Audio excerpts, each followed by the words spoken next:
Hemos descrito todo lo relativo a las dimensiones del hormigón endurecido como un sólido. Ya hemos visto que cambia de dimensión cuando aumenta la temperatura y disminuye de dimensión cuando disminuye la temperatura. También esto ocurre cuando la humedad aumenta o la humedad disminuye. Hemos hablado de que cuando la humedad aumenta hay un ligero aumento de volumen que no se toma en cuenta para fines prácticos, y también hemos dicho de que cuando la humedad se pierde o cuando el agua sale demasiado rápidamente del hormigón, entonces sí se producen esfuerzos internos muy grandes que en muchos casos dañan la estructura del hormigón. Ahora vamos a hablar de una segunda característica del hormigón endurecido y de todos los sólidos, que es la forma. Todos los sólidos tienen una forma determinada, tienen largo, ancho y espesor, y de acuerdo a estas dimensiones en cada uno de sus puntos o secciones, entonces el sólido tiene una forma relativamente fija. Vamos a ver si realmente esta forma se mantiene permanentemente en el tiempo. Cuando hablábamos de los cambios dimensionales, decíamos que, por ejemplo, una longitud L aumenta en un delta L cuando la temperatura aumenta en un delta T.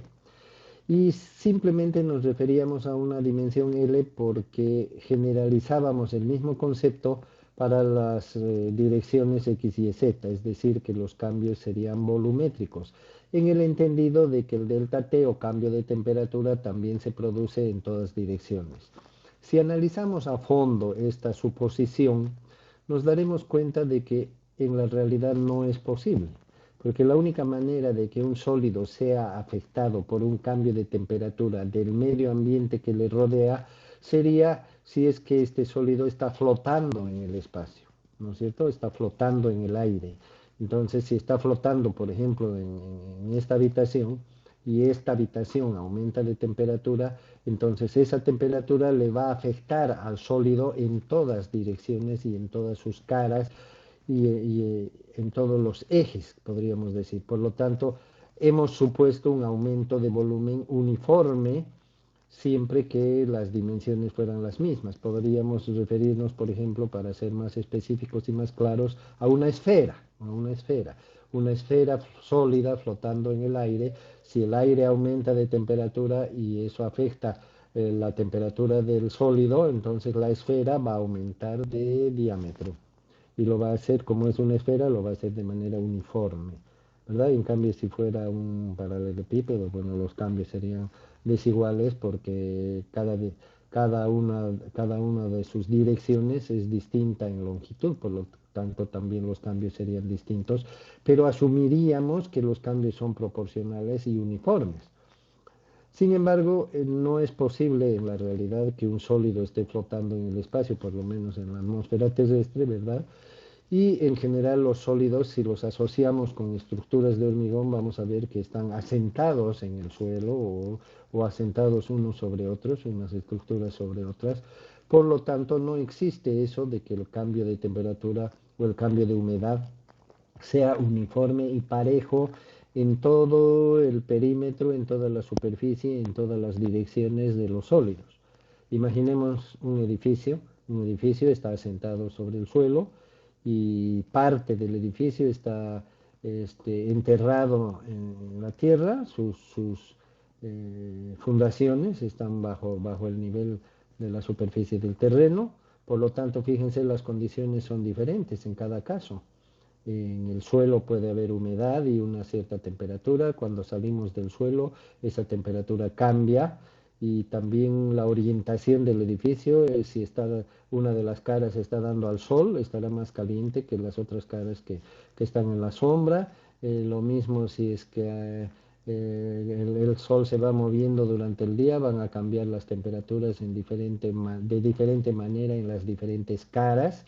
y probablemente en cada cara también cambien de manera distinta. Por lo tanto, los cambios dimensionales generados por estos cambios de temperatura van a ser diversos y van a ser variables y diferentes en los distintos puntos. Puede que haya algunos puntos que tengan los mismos cambios dimensionales o los mismos cambios de temperatura o los mismos cambios de humedad que son los que los causan. Pero en general, si nos referimos no solamente a la temperatura, vamos a ver que los efectos en un sólido o en una estructura son distintos, aunque en el ambiente exista la misma temperatura, pero probablemente no existe el mismo efecto del sol, no existe el mismo efecto del viento, que también va a refrescar las partes a donde le dé, no existe eh, uniformidad en el efecto de las sombras, de repente hay una nube que está pasando que le va a afectar a una parte del edificio, etcétera, ¿no es cierto? Entonces fíjense que los cambios de temperatura son desiguales. En general vamos a asumir que en las estructuras los cambios de temperatura son desiguales en distintas partes de su masa. Lo mismo podemos decir de la humedad, ¿verdad? Lo mismo podemos decir de la humedad. Las fundaciones están húmedas por su contacto con el suelo. Si llueve hay humedad, si no llueve no hay humedad, depende de la dirección de la lluvia. Vemos, por ejemplo, en los techos de las casas que uno de los techos es más negro de color o verde oscuro y hasta le crecen plantas porque está permanentemente húmedo, y el otro lado en cambio tiene una apariencia mejor porque le da el viento y elimina rápidamente la humedad. En resumen, todas las estructuras entonces tienen efectos diferentes tanto de la temperatura como de la humedad que les rodea. Aparte de lo que ya hemos dicho en su momento, de que tanto la temperatura como la humedad cambian en función del tiempo. En resumen, los cambios dimensionales por efecto de los cambios de temperatura y por efecto de los cambios de humedad son diversos y son variables y no son constantes. Entonces son cambios que si los aplicamos a un sólido cualquiera, por ejemplo a un edificio, y resulta que como conclusión acabamos de decir que son cambios desiguales, que no son uniformes en distintos lados, en distintos puntos, en distintas partes de la estructura, entonces significa eso que su forma no se mantiene, ¿verdad? Cuando hace unos minutos hablaba de la esfera flotante, estábamos suponiendo que aumenta su volumen y por consiguiente su diámetro o disminuye, pero es un cambio uniforme. La esfera completa sigue siendo esfera. En cambio, un paralelepípedo, ya hemos dicho que los cambios serían desiguales. En el ejemplo que usábamos, un paralelepípedo flotante, los cambios serían desiguales por las distintas dimensiones de sus lados.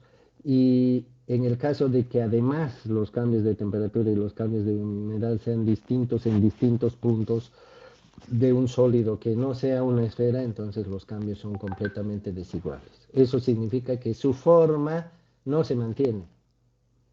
¿Y qué le llamamos a los cambios de forma? Le llamamos deformación. Entonces los cambios de forma en los sólidos y en este caso en el hormigón son continuos, ¿verdad? Permanentemente las estructuras se están deformando, sufren deformaciones por los cambios de temperatura y los cambios de humedad. Y como acabamos de definir que estos cambios son desiguales, son diferentes, entonces le vamos a llamar cambios dimensionales diferenciales, o si no, por cambios diferenciales de temperatura o por cambios diferenciales de humedad o por cambios diferenciales de temperatura y humedad, que eso es lo que realmente ocurre. Entonces, conclusión, cuando estamos hablando de la forma de un sólido y en este caso del sólido que es el hormigón endurecido, debemos referirnos a que esa forma va cambiando continuamente, permanentemente y de manera desigual y son causados por los cambios desiguales de temperatura y de humedad. A esto le llamamos entonces deformaciones por cambios dimensionales diferenciales. Hay también otros cambios de forma que ocurren en los sólidos por acción de solicitaciones externas. Por ejemplo, cuando un elemento de hormigón, imaginémonos una probeta en el laboratorio, cuando la aplastamos por efecto de fuerzas de compresión en ambas caras laterales, en el eje longitudinal, o sea, un elemento que lo comprimimos, ¿verdad? ¿Qué pasa? Se deforma, se aplasta, no lo apreciamos visualmente, pero si mediríamos la altura con mucha precisión y veríamos qué es lo que va pasando a medida que aumenta la carga, veríamos que la probeta se va aplastando. Y lo contrario ocurre en los lados, en el perímetro de la probeta, que se va ensanchando, ¿no es cierto? Entonces todo sólido que se aplasta, se disminuye su altura, si es que fueran las cargas verticales, que se comprime, disminuye la altura y aumenta su diámetro sus lados, se ensancha, ¿no es cierto? Se aplasta, se deforma. Es una deformación por efecto de una solicitación externa que llamamos la compresión. Si hacemos lo contrario y en vez de comprimir un sólido lo estiramos, ¿qué es lo que pasa? Se alarga, ¿verdad? Se estira, se alarga, se deforma, su longitud aumenta. ¿Y qué pasa con su diámetro? Si es que fuera circular, ¿qué pasa con su diámetro? Disminuye, ¿verdad? Entonces su longitud aumenta y su espesor o su diámetro disminuye. Es una deformación, ya no se mantiene en la misma forma que tenía. ¿Y por efecto de qué? De una fuerza de tracción que le estira al sólido. También tenemos otro tipo de solicitaciones que son los esfuerzos de corte, por ejemplo, que tienden a separar una parte del sólido del resto del sólido, ¿verdad? Cuando tenemos una fuerza de corte, tiende a romper el sólido de manera que una de las partes va en una dirección y la otra de las partes va en otra dirección. Antes de que logremos cortar, si es que nuestra intención es partirlo de verdad, ¿qué es lo que pasa con el sólido? Se deforma. Entonces, una de las partes va en una dirección, otra de las partes va en otra dirección y ambas partes tienden a separarse. A eso le llamamos un esfuerzo de corte, que es una solicitación externa que también deforma el sólido, ¿verdad? Haciendo que las dos partes que están siendo afectadas, en este caso por el plano de corte, se tiendan a separarse. Por lo tanto, cambian de plano en su eje longitudinal. Es como si se partiera su eje longitudinal. Ahí tenemos otro ejemplo de deformación o cambio de forma de un sólido. En este caso nos imaginamos que el sólido es de hormigón por acción de una solicitación externa, un esfuerzo de corte en este caso. También tenemos, por ejemplo, otro tipo de solicitación que es la torsión, cuando tendemos a hacer girar una parte del sólido en desmedro de otra, ¿no es cierto? Entonces a eso le llamamos torsión y la fuerza que genera eso deforma el sólido haciéndole una especie, si exageramos, ¿no es cierto?, una especie de tirabuzón, ¿no es cierto?, como si tendiéramos a darle una forma helicoidal. El sólido tiende a deformarse de esa manera. Obviamente que todas estas deformaciones son mayores o menores dependiendo del tipo de sólido, ¿no es cierto? Hay sólidos más rígidos y hay sólidos que se deforman más fácilmente.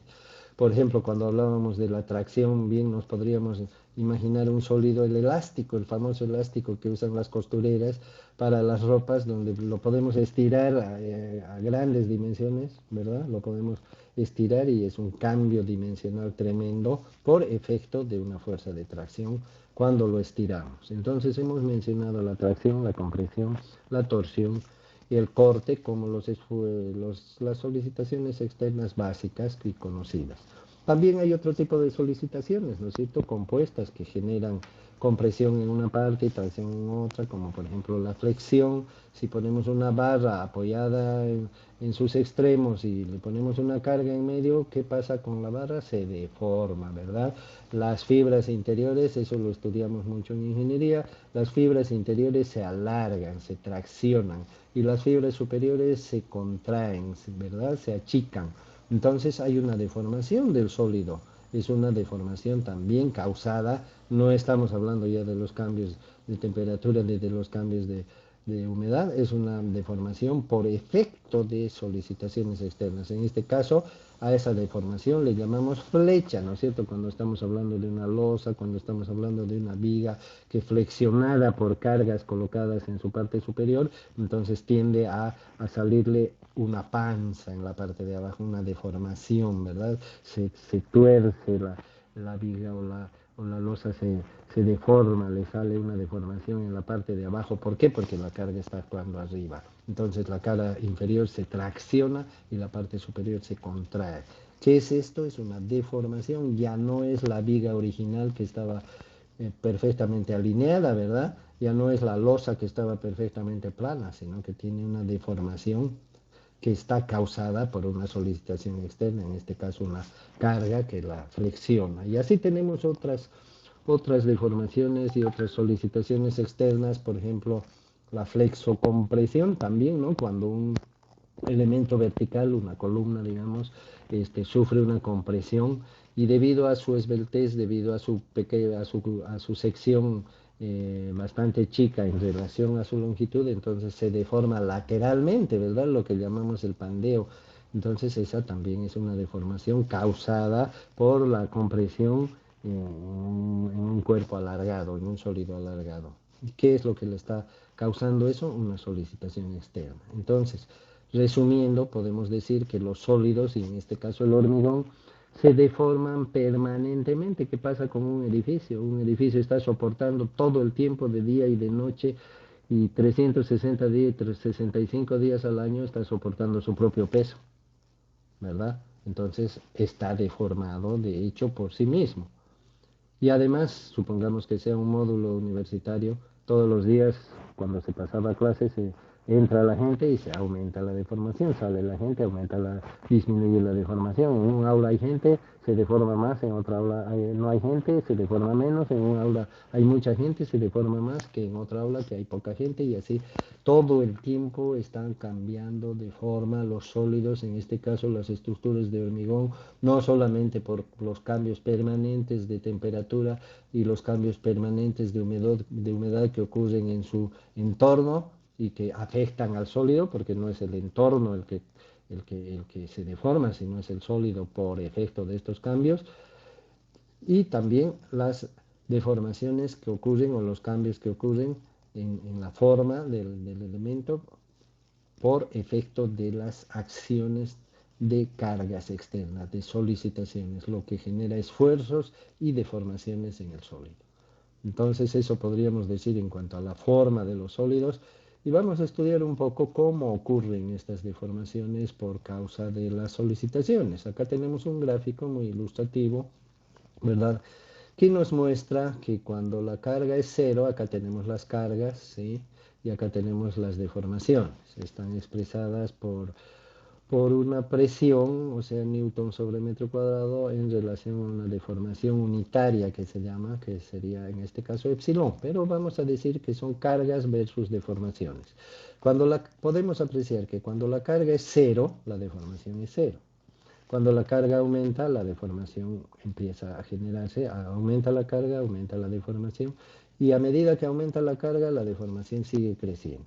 El ángulo de inclinación de esta recta, porque esta recta nos indica que las deformaciones son proporcionales a las cargas que actúan sobre el sólido, lo cual es cierto, ¿no es cierto? Si estiramos un elástico poco, se alargará poco, si estiramos mucho, se alargará mucho. O sea, las deformaciones son proporcionales a las cargas que se aplican, pero el ángulo de esta recta que indica esa proporcionalidad depende del material, ¿verdad? Habrá materiales que con mucha carga se deforman poco, como el ejemplo de esta figura, y puede ser también que esta línea de proporcionalidad tenga un ángulo pequeño, por ejemplo, así como yo lo estoy indicando. ¿Qué significa eso? Que con poca carga se deforma mucho, el elástico, por ejemplo, ¿no? En el caso del hormigón, el hormigón es un material bastante rígido. Entonces, ¿qué significa rígido? Lo contrario de elástico, es poco elástico, pero sin embargo es elástico, llega a deformarse poco, pero se deforma. Si aumentamos mucho su deformación se va a romper y eso lo podemos apreciar en este gráfico. Hay un momento hay un límite de proporcionalidad, hay un momento en que ya la deformación no es proporcional, sino que el material empieza como a deformarse, aunque no aumentemos la carga, aunque no aumentemos aquí la carga va creciendo, pero ya la deformación no es proporcional, la deformación se va echando hacia aumentar y en algún momento el material se rompe, se deforma de una manera tal que finalmente se rompe, adquiere una deformación permanente y aquí llega la fractura. Este gráfico está un poco exagerado en cuanto a la extensión que ocurre en esta deformación. En general se pasa el límite elástico o límite de proporcionalidad que se llama, límite elástico, y inmediatamente el material fluye, es una especie de fluido, ¿no es cierto? El material se empieza a deformar aún sin aumentar la carga, pero esta es una predicción de la rotura, o sea que eso ocurre inmediatamente antes de que el material se rompa, se fracture. ¿Por qué? Porque los esfuerzos ya no pueden ser soportados por el material. Entonces, obviamente, estas deformaciones, antes de lo obvio que estaba por decir, estas deformaciones, a esta zona de deformaciones donde se muestra proporcionalidad se le llama zona elástica, ¿sí? Zona elástica. La zona elástica del gráfico de carga versus deformación es esta, donde la línea que las representa es una recta, ¿no? Porque hay proporcionalidad. Se llama zona elástica porque así como cuando aumentamos la carga aumenta la deformación, también ocurre que si quitamos la carga la deformación disminuye. Por lo tanto, si quitamos totalmente la carga, la deformación vuelve a cero. ¿Qué significa que vuelve a cero? Que es una deformación reversible, es decir, que puede volver a su origen. Cuando pasamos el límite elástico, entramos en una zona que se llama zona plástica. A partir de este punto, toda esta zona de la derecha, a partir de esta segunda flecha o tercera, primera, segunda, tercera, entramos en una zona de deformación que se llama zona plástica, y esta deformación se llama plástica. ¿Cuál es la característica de la zona plástica? Que aunque quitemos la carga ya no vuelve a ser, ¿sí? Ya quiere decir que se va a romper, es una deformación permanente, ya no vuelve a su posición original, hasta que se rompe.